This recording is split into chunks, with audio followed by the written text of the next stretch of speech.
முதல் உலகளாவிய விமான விபத்து.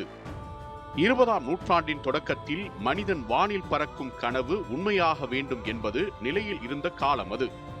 1903இல் ரைட் சகோதரர்கள் நிகழ்த்திய முதல் முயற்சி வெற்றி அடைந்த பிறகு ஐரோப்பா மற்றும் அமெரிக்காவில் பறக்கும் இயந்திரங்களை உருவாக்கும் முயற்சிகள் வேகமாக முன்னேறியது. 1907ஆம் ஆண்டு இந்த ஆரம்ப விமான பரிசோதனைகளின் போது உலகம் முதன்முறையாக விமான விபத்து என்ன என்பதை உணர்ந்த, உண்மையை எதிர்கொண்ட ஆண்டாகவும் பதிவு செய்யப்பட்டுள்ளது. அந்த காலத்தில் விமானங்கள் முழுமையான பாதுகாப்பு சோதனைகள் இன்றி அடிப்படை கட்டுப்பாட்டு அமைப்புகளுடன் பறக்க வைக்கப்பட்டன. இயந்திர கோளாறு, சமநிலை இழப்பு, புரொபெல்லர் பழுது போன்ற காரணங்களால் பல பரிசோதனை விபத்துக்களாக முடிந்தன.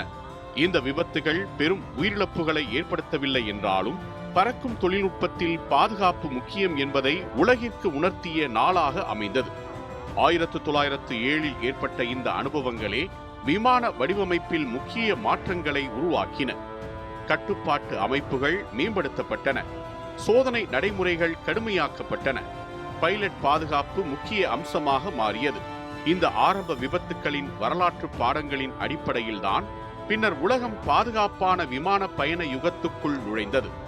ஒரு விபத்து மனிதனை வானில் பறக்க விடாமல் நிறுத்தவில்லை, அதை பாதுகாப்புடன் செய்ய கற்றுக் கொடுத்தது.